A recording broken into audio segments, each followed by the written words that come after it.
Un jour, je suis né, depuis, j'improvise. Bonjour, je suis Pascal Laurent, comédien, dramaturge et improvisateur au sein de la Ligue française d'improvisation depuis sa création en 1987. Dans ce podcast, Les Aventuriers de l'Imaginaire, je vais recueillir les témoignages des plus grands improvisateurs et improvisatrices des deux côtés de l'Atlantique. Extrait. Et puis le directeur du Bataclan, le Joël Lalou à l'époque, a entendu parler de ça et il est venu nous voir. Et lui, il est complètement devenu dingue de ce jeu. Et il nous a dit, venez jouer au Bataclan.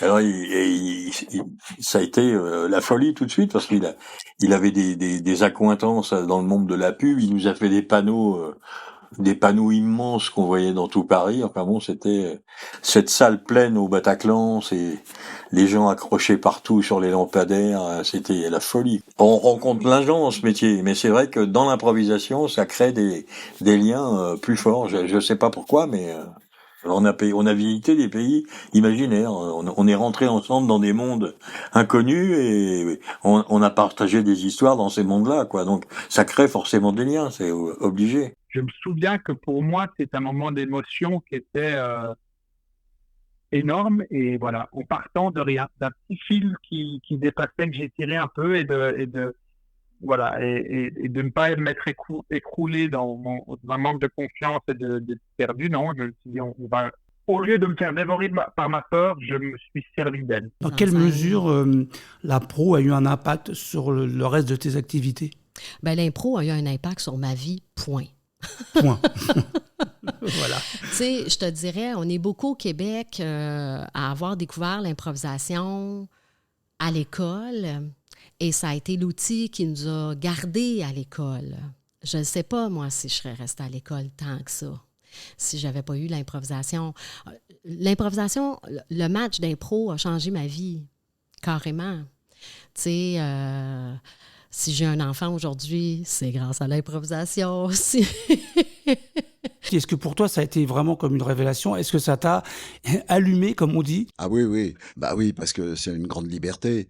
Tu es à la fois auteur, comédien, metteur en scène, tu fais tout du sol au plafond. Hein. Et ça, c'est génial. Tout se fait dans la seconde. Faut être surpris en impro, faut être tout nu, quoi. Des fois même, le coach, dans les matchs d'impro, le coach te parle. Moi, des fois, je l'écoutais pas.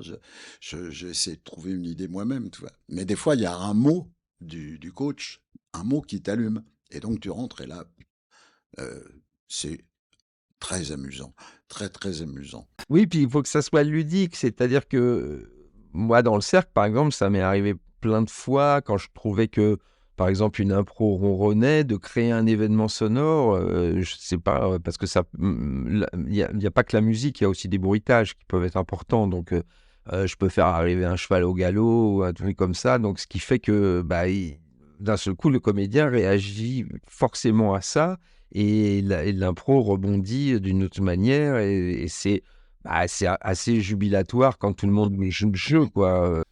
Dans la Hélénie s'attaque au classique, ce qu'on a fait, au fond, on s'est dit, un des chemins pour aller plus loin, c'est venu d'un constat de la catégorie à la manière de, qui existe pour le match d'impro, où on fait à la manière de Molière, à la manière de Shakespeare, à la manière des grands auteurs. Mais 99% du temps, on le faisait en parodie, on le faisait en pastiche, et on était insatisfait. On se disait, pourquoi est-ce qu'on ne fait pas un Shakespeare, mais en essayant d'être dans la langue de Shakespeare, d'être le plus proche de son univers possible. En match, on dirait il y a quelque chose qui nous effraie dans l'idée de plonger vraiment dans l'univers, et on est souvent à côté ou justement dans la parodie. La Hélénie s'attaque au classique, l'idée ça a été, on va essayer d'embrasser l'univers pour vrai. Retrouvez les épisodes au complet dès janvier 2024. À bientôt.